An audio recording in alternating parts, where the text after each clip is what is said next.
Hey everyone, and welcome to This Explainer. Today we're embarking on a really fascinating journey into a profoundly moving piece of literature. We're looking at Maya Angelou's poem, When Great Trees Fall. Grief is easily one of the most complex human emotions we ever deal with. And Angelou? She captures it masterfully. We're going to break this powerful poem down stanza by stanza, and we'll use some highly relatable, real-world examples to really get to the bottom of the mechanics of mourning, and ultimately, healing. Okay, let's dive into this. We're going to take a chronological journey right through the poem. We'll start with Section 1, The Fall of Great Trees, and Section 2, Impact on the Jungle. After that, we'll hit Section 3, When Great Souls Die, followed by Section 4, Unsaid Words and Memories. Then we'll navigate through Section 5, Reduced to Dark Caves, before finally wrapping things up with Section 6, Peace Blooms Slowly. This perfectly maps out that entire universal journey from the absolute initial shock of a loss right through to the final stages of healing.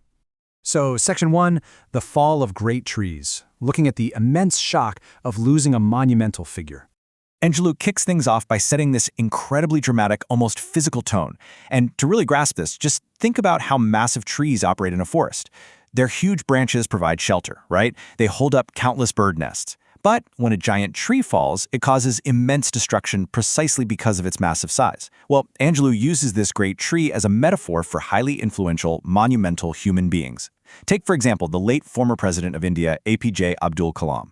People loved him, they were deeply influenced by him, and they really relied on his guidance. When he passed away, it was literally like a massive tree crashing down in the forest. The emotional destruction, that sudden void, and the collective grief felt by the public were absolutely immense. She captures the sheer scale of this perfectly with her opening lines. She writes, "When great trees fall, rocks on distant hills shudder." Notice that emphasis on distant hills. The impact of a truly massive tree falling isn't just localized. It sends these physical shockwaves far and wide. The key word we want to focus on here is shudder, which means to shake or tremble uncontrollably. The impact is felt miles away. Think back to the assassination of former Prime Minister Indira Gandhi. Now, regardless of where you might stand on her politics, and we're just looking at this neutrally to understand the sheer scale of her influence, she was undeniably a monumental leader. So when she died so suddenly, those shockwaves literally made the entire nation shudder. When a massive figure falls, the whole world feels the tremor. Moving into Section 2, Impact on the Jungle, and how the mighty and the small react to the shock. What's really interesting here is how Angelou uses the animal kingdom to represent the different hierarchies of human grief. Let's walk through this. She mentions that even lions hunker down in tall grasses. Now, lions are the brave kings of the jungle. Think of them as the biggest, bravest investors in the world. If a massive industry giant, like, say, Mukesh Ambani, were to suddenly pass, even those biggest, most fearless investors, the lions of the stock market, they would tremble and hide in fear. Next, she points out elephants lumbering to safety. These are huge, powerful figures retreating. So, if the brave lions and the powerful elephants are terrified by the falling tree, what in the world happens to the small things, the ordinary, everyday people? Well, they are absolutely paralyzed. Angelou writes, "Small things recoil into silence, their senses eroded beyond fear." I really want you to focus your attention on the plight of those small things, because this is where the shock goes from a grand global scale to something intensely personal. To recoil means you suddenly pull back in sheer terror. But it's that phrase, eroded senses, that's absolutely crucial. The shock is so unimaginably great that our brains literally just shut down. We lose the basic, everyday ability to see, to hear, or to process our thoughts clearly. When we lose a loved one, we kind of become like these small forest creatures. We just sit in silence. We can't even perform our basic daily activities. We become entirely numb, simply because our minds are completely overwhelmed by the trauma. Which brings us to Section 3, When Great Souls Die, the suffocating reality of human loss. I want you to notice how the poem shifts right here. The grand metaphors of the falling trees and the hiding lions, they kind of fade away, and Angelou addresses direct, stifling human grief. She states, "The air around us becomes light, rare, sterile. We breathe briefly." Losing a great soul literally manifests physically. It feels like suffocation. Suddenly, the air around you feels incredibly thin, uncomfortable, and sterile, meaning it lacks that life-giving oxygen we need to actually survive.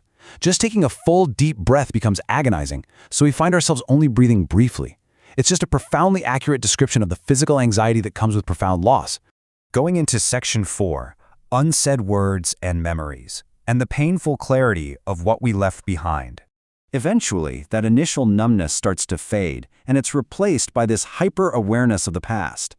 It's very much like when a legendary singer like Lata Mangeshkar passes away. Suddenly, all of her old songs resurface everywhere, bringing those memories so sharply back to life. And this brilliantly illustrates the core concept of regret. Angelou writes, "Our memory suddenly sharpens, examines, gnaws on kind words unsaid, promised walks never taken." Focus on that word, gnaws. It's not just a passing thought, it's a continuous, biting, inescapable pain of remembering all the things we didn't do. Let's look at a relatable anecdote to kind of map this out. Imagine two friends, Ramesh and Sangeeta. Ramesh is in love with Sangeeta, but he's never actually told her. They make all these grand plans to travel, take long walks together, all of that. Then, tragically, Sangeeta suddenly passes away. Ramesh is left in absolute agony. The realization that his feelings are forever unsaid and those plans are forever untaken just gnaws at him. That timeline of unkept promises becomes a torturous loop of regret for those of us left behind. Section 5. Reduced to dark caves. Losing ourselves in the isolation of mourning. This specific agony leads us right to the darkest part of the poem, where we start losing ourselves in total isolation. Here, grief doesn't just hurt, it alters our actual personalities. The poem reads, "Our souls, dependent upon their nurture, now shrink, wizened." Think about it. When we love someone, we adopt parts of their life. If Sangeeta loved fast food and movies, Ramesh probably started eating pizzas and watching films just for her. She nurtured that new, happy side of him. When she dies, that part of Ramesh dies too. His soul shrinks. Wizened literally means shrunken and prematurely aged. Angelou also talks about the departed's radiance, that positive spark, or those kind qualities that literally transformed our mindset.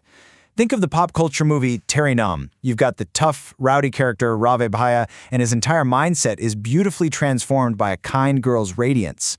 But when she dies, his mind just shatters, and he loses himself completely, all because his soul depended on her nurture. Angelou describes this state as being reduced to the unutterable ignorance of dark, cold caves. You can easily compare this metaphor to that very familiar cinematic trope of overwhelming grief.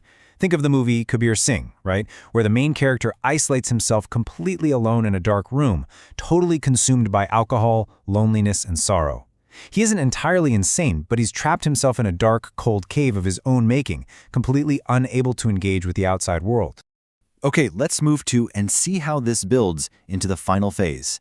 Section 6, Peace Blooms Slowly, the eventual, irregular journey to healing. Because thankfully, the poem doesn't end in that dark cave. Angelou offers a beautifully realistic breakdown of what healing actually looks like. Grief isn't permanent. Over time, peace does begin to bloom slowly. But, and this is key, it is always irregular, meaning you might feel totally fine one day and absolutely devastated the next. It comes and goes. But eventually, a soothing electric vibration begins to fill those empty spaces in your life. Your senses, which were once eroded beyond fear, are finally restored. You can think and function again, though yes, you are changed forever. The deafening silence turns into a gentle whisper, just reminding you that your loved ones existed. So the crucial point is captured in these final, incredibly powerful words from Angelou. We can be and be better, for they existed. This is her ultimate lesson on how we move forward. We don't just survive the loss, we actually owe it to them to thrive. Let's translate this into a practical reality. Imagine a young man whose grandfather always encouraged him to study hard and succeed. Step 1 is remembering that loving guidance. Step 2 is, even after the grandfather passes away, keeping that momentum up and continuing to study hard. And step 3 is succeeding and becoming a better person. By doing this, the young man isn't just moving on, he is actively honoring his grandfather's legacy. Being better is the ultimate sign of respect for those radiant souls who nurtured us. And that brings us to the end of our journey through this phenomenal poem. It leaves us with a pretty profound challenge, not just about how we mourn, but about how we actually choose to live afterward. So I'll leave you with this question to reflect on today. How will you become better to honor the great souls who once existed in your life? Keep learning, keep growing, and hey, thank you so much for joining me on this explainer.